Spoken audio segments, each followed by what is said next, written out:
First of all, there's no way on this earth that I'm using my hard-earned money to get married to a man. Period. That's my culture. Period. We're not going to argue about that. He didn't pay for anything at all. You see, a lot of people say, oh, you're very stupid. Oh, you paid for your wedding. You're very desperate. No, it didn't happen that way. I lived here in Nigeria and he lived in Ghana. Whenever he came here, he lived with me. Whenever I went to Ghana, I lived with him. So that was how the relationship was. When we were planning our wedding, I was here in Nigeria, he was in Ghana. And all he kept saying was, baby, go ahead and spend. Baby, go ahead and spend. I will repay you back. You see what? The reason I actually did this interview is because I have a lot of proof. I have a lot of documents to back up everything I said. This is, first of all, I'd like to say there is no kind of proof in this world that stands out than a conversation between two people. Now, I cannot forge a document about somebody else. The network would sue me, the person would sue me. So if this is not his number, I would be sued.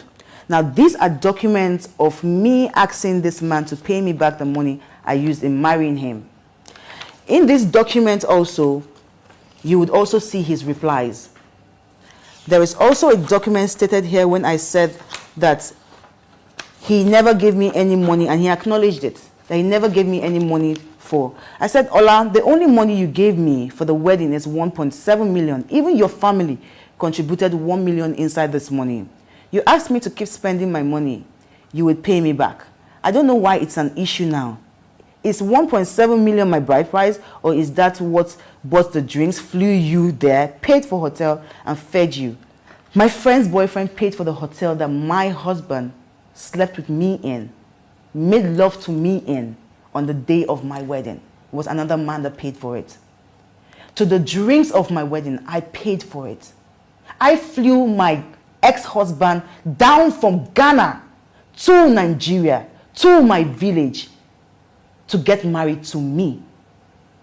His uncle, God bless him, he's a pastor, gave me 1 million naira through my son's father. That is the 1.7 million I was talking about. Then my son's father gave me two different money, 300,000 naira once and 400,000 naira once, which is making 700,000, which I never used that money for the wedding, because by the time it came in, I'd already spent and I've already dispatched all the money that was out.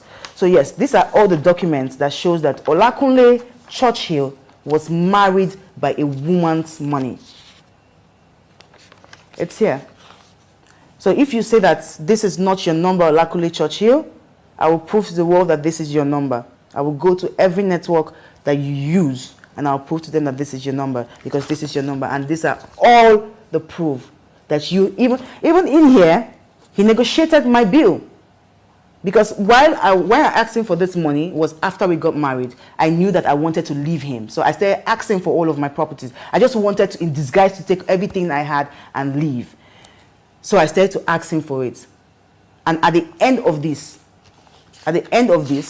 he paid me 10 million naira. That was 2016 December. That was the month I left him. That's when he gave me 10 million naira as a cover for everything I did. In here is also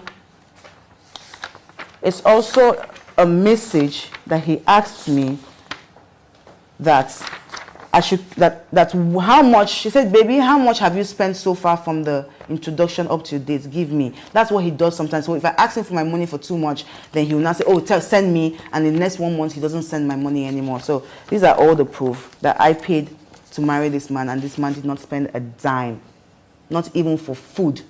If I forge this, everything is here. They cut, you see this, they said, and he also said that he was the one that took me to court. Now, they say, Tonto Dikeh, plaintiff, applicant. What does that mean? I was the one who took him to court. I was suing him to court because he does not pay child support, because he had a document of my son I needed back, because he was not paying school fees. Nothing. Sometimes when we're in love as women, we can do the unthinkable, like unthinkable things on this planet Earth.